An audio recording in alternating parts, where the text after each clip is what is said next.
Hello, dear students. Very good morning to everyone. Today's topic is earthquake. All right. So, what is earthquake? Earthquake is a sudden violent shaking of the ground that results in destruction of life and property. Right. So earthquake क्या है? एक sudden shaking होता है अर्थ में और जिसका result क्या होता है?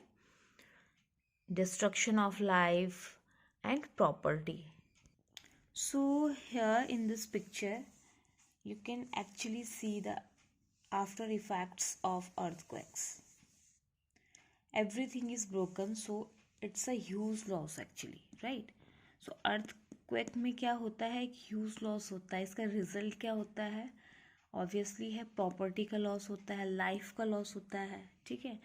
Organisms जो होते हैं deep under the soil उनकी death हो जाती है और plants हैं, insects हैं, animals हैं, इवन ह्यूमन बींग्स हैं. तो अर्थक्वेक कभी कभी रीज़न बन जाता है डेथ का भी, right. Now what are the consequences of earthquake? So the first one is death. So earthquake cause death. They cause death of huge number of organisms, birds, insects, animals and human beings. Next one is destruction of homes. Obviously when the house is breaking, so everything inside the house is damaged, so it is also causes of destruction of homes. Next one is destruction of transport and communications link. So obviously it is not only the building get destroyed, even bridges, dams, roads, everything is destroyed. The communication system also get affected, road also get blocked because of earthquake. Contamination of water. So everywhere so many things are breaking down. So, obviously so many things are breaking down, तो जो water bodies होगी वो भी contaminated होगी, right? So means lot of undesirable substance mix into water bodies. So undesirable substance जब mix हो जाएंगे water body में तो वाटर क्या होगा? कंटेमिनेट होगा.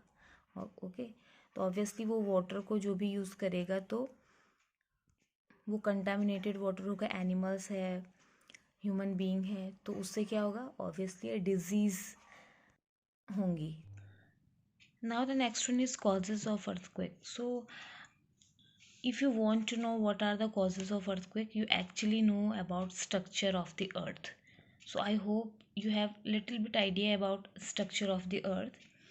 So earth have 4 layers: crust, mantle, outer core and inner core. Okay, so as you can see in this diagram, this is a crust, outermost layer.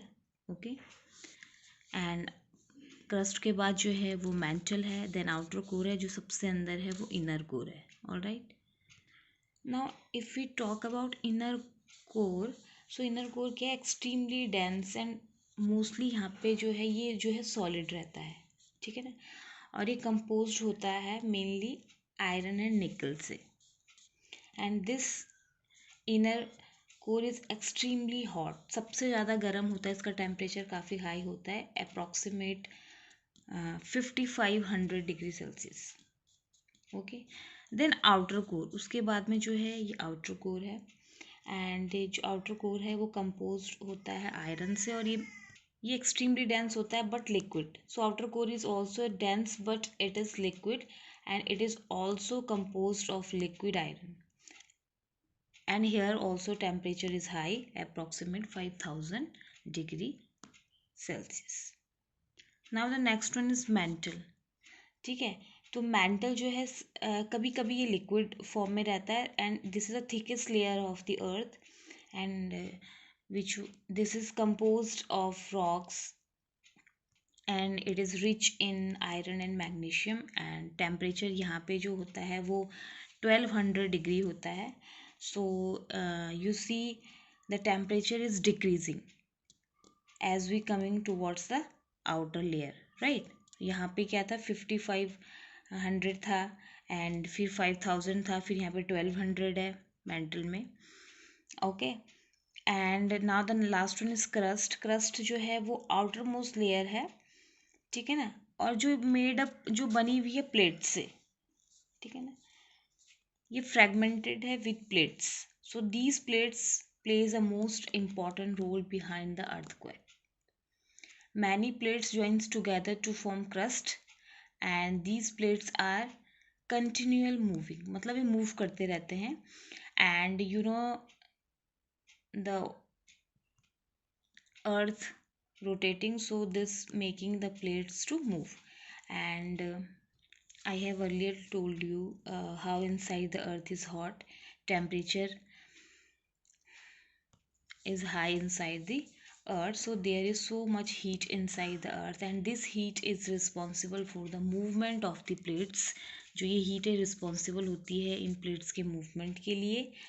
And these plates while moving they collides each other. जब ये move करती हैं तो ये एक दूसरे में collide होती हैं, ठीक है ना. And this result of earthquake, so that is the main cause behind the earthquake. Next reason आपका वॉल्केनिक इरप्शन हो सकता है. वॉल्केनिक इरप्शन क्या है, एक होल होता है जो अर्थ क्रस्ट पे and through which the molten rocks and hot gases under high pressure rush out. So जब जो अंदर का टेम्परेचर है वो काफ़ी ज़्यादा होता है और जो मॉल्टन रॉक्स और हॉट गैसेस है वो जो अर्थ क्रस्ट से बाहर आ जाती हैं, ठीक है ना, तो उसे कहते हैं वॉल्केनिक इरप्शन. एंड जो एनर्जी रिलीज होती है वॉल्केनिक इरप्शन से, उससे क्या होता है, वाइब्रेशन होता है क्रस्ट पे and these vibration causes earthquake in the area around. जो जहाँ पे वो हुआ है उसके चारों तरफ का जो एरिया है वहाँ पे क्या होगा, एक वाइब्रेशन होगा अर्थ पे, ठीक है ना. वो रीज़न है आपका अर्थक्वेक का. सो earthquake are caused by the movement of plates. The boundaries of the plates are weak zone where earthquake are more likely to occur. ठीक है, तो जो बाउंड्रीज होती हैं वो सबसे वीक जोन होती हैं, ठीक है ना. तो जो वीक जोन है उसे कहते हैं सेस्मिक और फॉल्ट जोन. ओके, सो जो इंडिया में जो डेंजर जोन है वो है आपके Kashmir, western and central Himalayas, the whole north east, Rajasthan. Some areas of South India also fall in danger zone.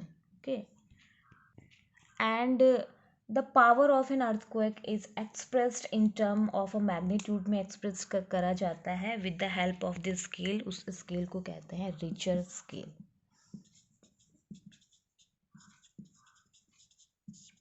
Alright. और earthquake के समय जो रेज प्रोड्यूस होती हैं, वेव्स प्रोड्यूस होती हैं, उन्हें कहते हैं सेस्मिक वेव्स. और जो वेव्स को रिकॉर्ड करता है, जिस इंस्ट्रूमेंट से रिकॉर्ड किया जाता है उसे बोलते हैं seismograph. Now protection against earthquakes. हमें क्या प्रोटेक्शन लेनी चाहिए जब अर्थक्वेक आता है.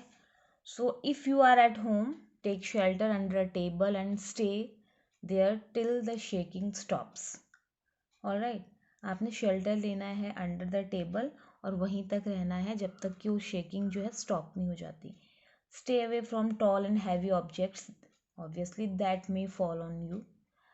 And if you are in bed, do not get up, protect your head with a pillow.